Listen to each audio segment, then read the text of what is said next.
One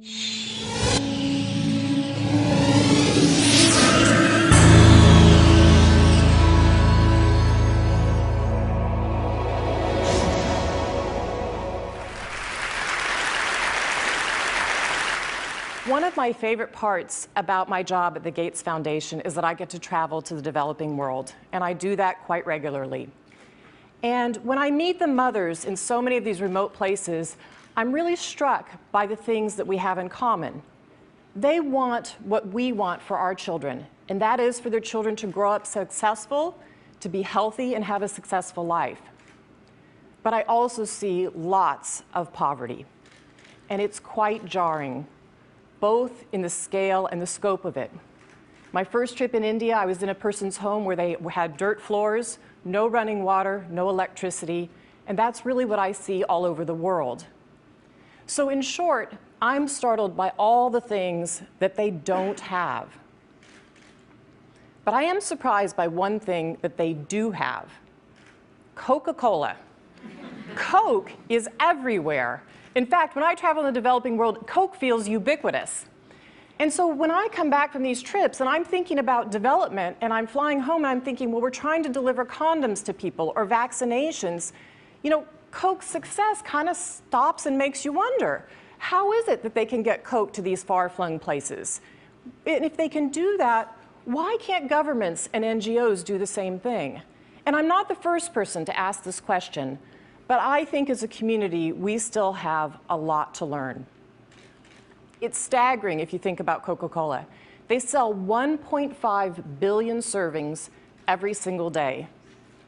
That's like every man, woman, and child on the planet having a serving of Coke every week. So why does this matter? Well, if we're going to speed up the progress and go even faster on the set of Millennium Development Goals that we've set as a world, we need to learn from the innovators. And those innovators come from every single sector. I feel that if we can understand what makes something like Coca-Cola ubiquitous, we can apply those lessons then for the public good. Coke's success is relevant because if we can analyze it, learn from it, then we can save lives. So that's why I took a bit of time to study Coke. And I think there are really three things we can take away from Coca-Cola. They take real-time data and immediately feed it back into the product. They tap into local entrepreneurial talent, and they do incredible marketing. So let's start with the data. Now, Coke has a very clear bottom line. They report to a set of shareholders. They have to turn a profit. So they take the data and they use it to measure progress. They have this very continuous feedback loop. They learn something, they put it back into the product, they put it back into the market. They have a whole team called Knowledge and Insight. It's a lot like other consumer companies. So if you're running Namibia for Coca-Cola and you have 107 constituencies, you know where every can versus bottle of Sprite, Fanta, or Coke was sold, whether it was a corner store, a supermarket, or a push cart. So if sales start to drop, then the person can identify the problem and address the issue. Well, let's contrast that for a minute to development. In development, the evaluation comes at the very end of the project. I've sat in a lot of those meetings. And by then, it is way too late to use the data. I had somebody from an NGO once describe it to me as bowling in the dark. They said, you know, you roll the ball, you hear some pins go down, it's dark, you can't see which one goes down until the lights come on, and then you can see your impact. Real-time data turns on the lights. So what's the second thing that Coke's good at? Well, they're good at tapping into that local entrepreneurial talent. Coke's been in Africa since 1928, but most of the time they couldn't reach the distant markets because they had a system that was a lot like in the developed world, which was a large truck rolling down a street. And in Africa, the remote places, it's hard to find a good road. But Coke noticed something. They noticed that local people were taking the product, buying it in bulk, and then reselling it in these hard-to-reach places. And so they took a bit of time to learn about that. And they decided in 1990 that they wanted to start training these local entrepreneurs, giving them small loans. They set them up as what they called micro-distribution centers. And those local entrepreneurs then hire salespeople who go out with bicycles and push carts and wheelbarrows to sell the product. So there are now some 3,000 of these centers employing about 15,000 people in Africa. In Tanzania and Uganda, they represent 90% of Coke sales. So let's look at the development side. What is it that governments and NGOs can learn from Coke?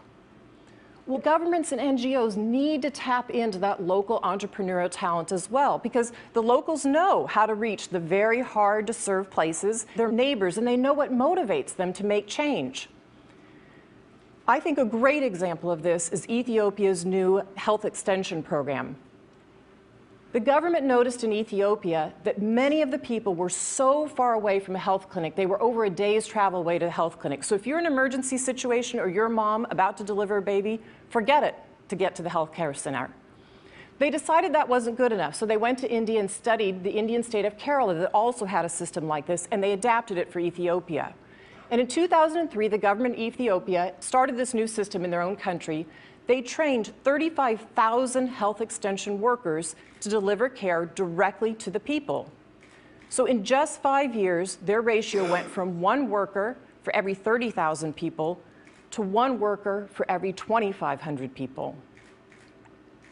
Now think about how this can change people's lives. Health extension workers can help with so many things, whether it's family planning, prenatal care, immunizations for the children, or advising the woman to get to the facility on time for an on-time delivery. That is having real impact in a country like Ethiopia. And it's why you see their child mortality numbers coming down 25% from 2000 to 2008. In Ethiopia, there are hundreds of thousands of children living because of this health extension worker program. So what's the next step for Ethiopia? Well, they're already starting to talk about this. They're starting to talk about how do you have the health community workers generate their own ideas? How do you incent them based on the impact that they're getting out in those remote villages? That's how you tap into local entrepreneurial talent and you unlock people's potential. Now, the third component of Coke's success is marketing. Ultimately, Coke's success depends on one crucial fact, and that is that people want a Coca-Cola. Now, the reason these micro-entrepreneurs can sell or make a profit is they have to sell every single bottle in their pushcart or their wheelbarrow. So they rely on Coca-Cola in terms of its marketing. And what's the secret to their marketing? Well, it's aspirational. It associates that product with the kind of life that people want to live. So even though it's a global company, they take a very local approach. Coke's global campaign slogan is open happiness, but they localize it. And they don't just guess what makes people happy. They go to places like Latin America and they realize that happiness there is associated with family life. And in South Africa, they associate happiness with Sariti, or community respect. Now that played itself out in the World Cup campaign. Let's listen to this song that Coke created for it, Wavin' Flag by a Somali hip-hop artist.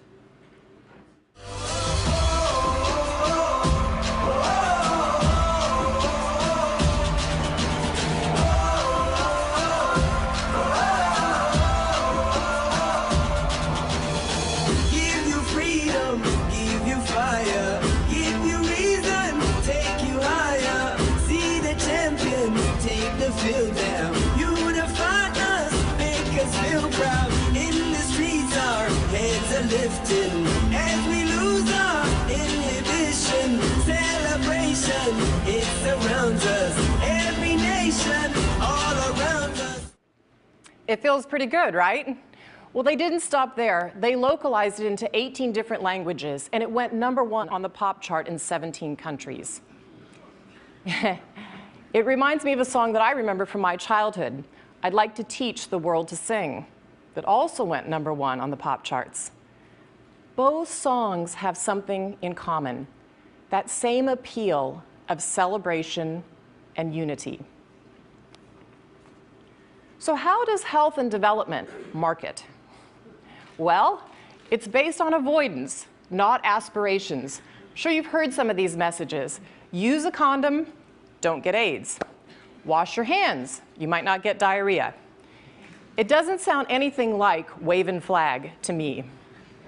And I think we make a fundamental mistake. We make an assumption that we think that if people need something, we don't have to make them want that. And I think that's a mistake. And there's some indications around the world that this is starting to change. One example is sanitation. We know that 1.5 million children die a year from diarrhea, and a lot of it is because of open defecation. But there's a solution. You build a toilet.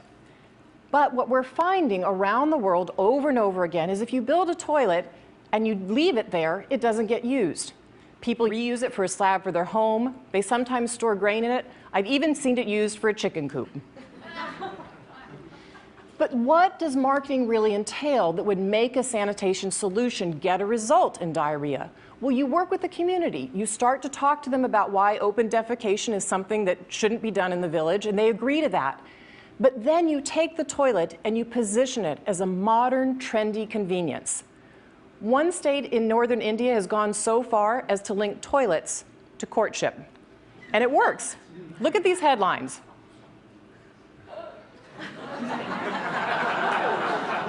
I'm not kidding. Women are refusing to marry men without toilets. No loo, no I do. Now, it's not just a funny headline. It's innovative. It's an innovative marketing campaign. But more importantly, it saves lives. Take a look at this. This is a room full of young men and my husband, Bill. And can you guess what the young men are waiting for? They're waiting to be circumcised. Can you believe that? We know that circumcision reduces HIV infection by 60% in men. And when we first heard this result inside the foundation, I have to admit, Bill and I were scratching our heads a little bit, and we were saying, but who's going to volunteer for this procedure? But it turns out the men do, because they're hearing from their girlfriends that they prefer it, and the men also believe it improves their sex life. So if we can start to understand what people really want in health and development, we can change communities, and we can change whole nations. So why is all of this so important? Well, let's talk about what happens when this all comes together, when you tie the three things together. And polio, I think, is one of the most powerful examples. We've seen a 99% reduction in polio in 20 years. So if you look back to 1988, there were about 350,000 cases of polio on the planet that year. In 2009, we're down to 1,600 cases. Well, how did that happen? Let's look at a country like India. They have over 1 billion people in this country. But they have 35,000 local doctors who report paralysis and clinicians, a huge reporting system, and chemists. They have 2.5 million vaccinators. But let me make the story a little bit more concrete for you. Let me tell you the story of Sri Ram, an 18-month boy in Bihar, a northern state in India. This year, on August 8th, he felt paralysis. And on the 13th, his parents took him to the doctor. On August 14th and 15th, they took a stool sample, and by the 25th of August, it was confirmed he had type 1 polio. By August 30th, a genetic test was done, and we knew what strain of polio Sri Ram had. Now, it could have come from one of two places. It could have come from Nepal, just to the north across the border, or from Jharkhand, a state just to the south. Luckily, the genetic testing proved that, in fact, this strand came north, because had it come from the south, it would have had a much wider impact in terms of transmission. So many more people would have been affected. So what's the end game? Well, on September 4th, there was a huge mop-up campaign, which is what you do in polio. They went out, and where Sri Ram lives, they vaccinated 2 million people. So in less than a month, we went from 1 case of paralysis to a targeted vaccination program. And I'm happy to say only 1 other person in that area got polio. That's how you keep a huge outbreak from spreading. And it shows what can happen when local people have the data in their hands. They can save lives. Now, one of the challenges in polio still is marketing, but it might not be what you think. It's not the marketing on the ground. It's not telling the parents, if you see paralysis, take your child to the doctor or get your child vaccinated. We have a problem with marketing in the donor community. The G8 nations have been incredibly generous on polio over the last 20 years. But we're starting to have something called polio fatigue, and that is that the donor nations aren't wanting to fund polio any longer. So by next summer, we're slated to run out of money on polio. So we are 99% of the way there on this goal, and we're about to run short of money. And I think that if the marketing were more aspirational, if we could focus as a community on how far we've come and how amazing it would be to eradicate this disease, we could put polio fatigue and polio behind us. And if we could do that, we could stop vaccinating everybody worldwide in all of our countries for polio. And it would only be the second disease ever wiped off the face of the planet. And we are so close, and this victory is so possible. So if Coke's marketers came to me and asked me to define happiness, I'd say my vision of happiness is a mother holding a healthy baby in her arms. To me, that is deep happiness. And so if we can learn lessons from the innovators in every sector, then in the future we make together, that happiness can be just as ubiquitous as Coca-Cola. Thank you.